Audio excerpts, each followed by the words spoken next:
Daniel. So I'm at Franklin Junior High School in Des Moines, Iowa, and Andrew Yang will be speaking here later today in an auditorium. See the pictures, and I will have more behind the scenes and hopefully some interviews. Last things last by the grace of the fire and flame. Your face of the future, the blood in my veins. Oh. Hi, Mr. Yang. So I'm a current student at Roseville High School just down the street. I was engaged in several walkouts last year, and many were to the Capitol protesting gun violence within the schools, which gained attention of not only the state legislature but also nationwide across the country. And I think that is a very important issue. Something that I am struggling with is that I am currently 16 and cannot vote in 2020 because I am 25 days off the deadline. Now, you support having 16-year-olds vote, and I was wondering, because I count for 0 Californians, how can you make it, or how would you get the support from other Democrats, Republicans within Congress, or even other people fighting for the nomination to allow or to be in favor of 16-year-olds voting? That's a great question. I recently came out in favor of having the voting age go from 18 to 16. And there were a number of reasons. I actually got some controversy and pushback around that. But I'm convinced it's the right move, in part because imagine what it would do to our high schools, a political culture. If the juniors and seniors in high school could actually vote, then it goes from being something that's somewhat, not personal or relevant to all of a sudden it's like, who are you going to vote for? And the studies have shown that the earlier someone votes, the more likely they are to become a lifetime voter. So lowering the voting age would be transformative.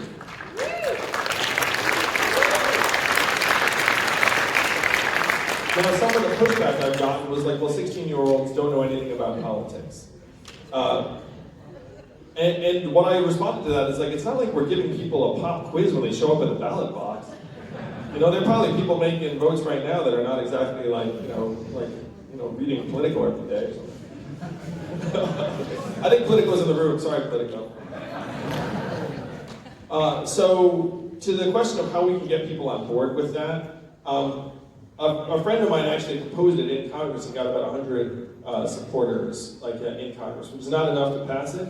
But I'm convinced that if we keep pushing, that we can convince Americans that it's the right move.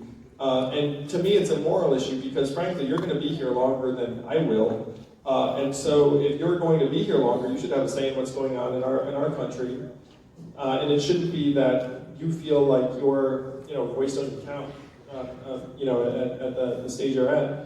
And to the issue you are passionate about gun control, I couldn't agree more.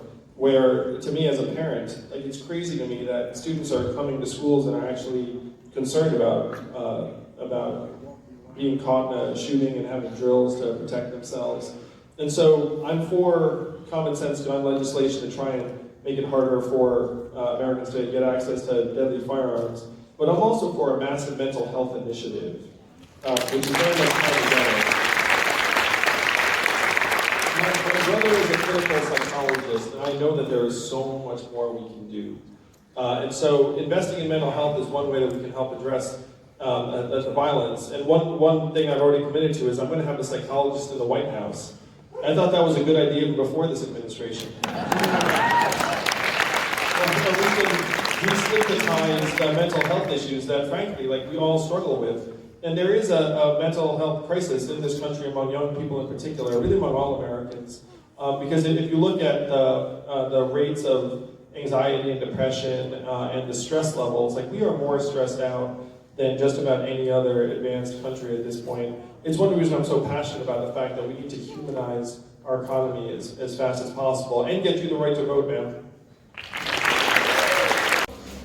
Hey, this is Daniel, and so I am with a gentleman here that asked a very important question at the town hall for Andrew Yang tonight. What was your name again, sir? Kyle Weston. Hey, Kyle. So you're excited about possibly the age limit being lowered for voting, correct, in the future. So, and you also mentioned gun control. So are those two subjects what you're most passionate about? I say gun control is I'm very passionate about, and also the age to vote, because me and many other my students or friends can't even vote simply because we're too young, and we can still walk out and make it, like statements as even we can create a movement, but we can't actually vote for those politicians that are making those decisions for us. And I feel like because I am worth 0 votes and literally 0, I should have some sort of say in terms of the representatives that are making those hard decisions for us.